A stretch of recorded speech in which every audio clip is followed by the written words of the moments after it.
Hey guys, how's it going? It's Yasiel here. So this is part 9 of my Paragon Early Access Beginner's Guide, and this is going to be a wrap-up video. I'm not going to really be focusing on anything specific, but really this is just going to go give you guys an overview of everything that we've learned, and some things you guys should focus on moving forward. So if you guys watch all of my videos from 1 to 8, it's really going to give you a good foundation of what Paragon is and how it should be played, right? There's some of the unique mechanics in Paragon. Now, obviously, getting into a MOBA, as you guys learned, there's a lot of things you have to learn. And I could continue creating videos on lots of little nuances in the game, lots of little meta stuff in the game, and that is something I will be creating. Not part of this beginner's guide, but it's going to be a new series called Paragon Fundamentals, and so stay tuned to that. I will be creating that. And I also preface this video as well as that if you watch my first video, I did say this is a Paragon Early Access Beginner's Guide. So this Beginner's Guide will be revamped. I will be updating this Beginner's Guide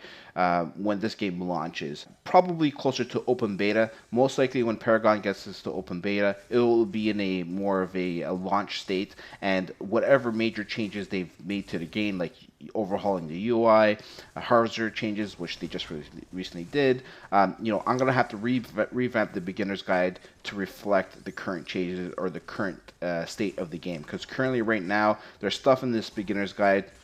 It's all relevant, it all works, but there's little things that has changed, and some of the beginner's guides or some of the card guides, actually deck build guides, are not really relevant anymore because they've made crit changes. So just a heads up, guys, this beginner's guide will help you, but when the game comes out, I'll be redoing a beginner's guide again for you and for anyone else that's coming into Paragon. So that being said, what can you do moving forward? So since I'm wrapping this up, my tip for you guys is really one, practice. Just keep on playing the game, guys. It can be frustrating. I understand that. Games and MOBAs, generally take 30 to 45 minutes. That's roughly the length of Paragon. So obviously, losing a game that takes 45 minutes, it hurts sometimes. So sometimes you're a little salty. You come out of a match, maybe you're up, and then someone did something or you didn't do something, whatever the case is, and so 40 minutes is gone and you lost the match. But don't try to reflect on it on the negative. Just try to take away what you could have done better. Obviously, some things are out of your control. Your teammates are doing whatever they're doing. They could have helped in this situation, whatever the case is. Nobody's perfect, guys, so understand that. Like, people are going to make mistakes, right? You're going to make mistakes. You're not perfect, right? Just try to take away from the game and learn from the game, right? At the end of the game, you can rate players. That'll help the developers decide, who gets paired up with who with matchmaking, so I would highly recommend doing that. But just take this as a practice learning experience. So, and also remember, what you're playing right now is quick match. So when you click on the play button in its current state right now, you're playing quick match. So this is just like a casual queue. There is no competitive queue. So don't take it to heart, guys.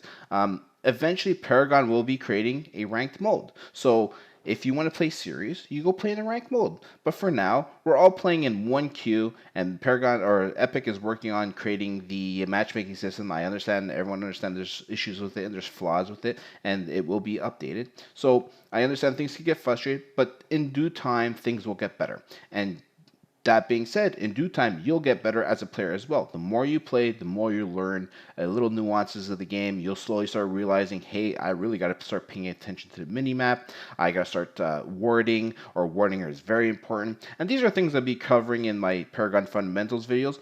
But the idea is that as you play, the more practice you have, the more experience you get, you'll get better as a player overall. So hopefully that helps you out, guys, and hopefully this beginner's guide definitely helped you out and helped you get your foot into Paragon and maybe even a leg up over your opponents. And like I said, stay tuned for my other series called Paragon Fundamentals, and I have a few other ideas as well that I will be putting up on the channel. So yeah, if you liked the video, drop a comment down below, any comments and suggestions down below as well, and subscribe to the channel if you haven't. Have a good one, guys. Take it easy.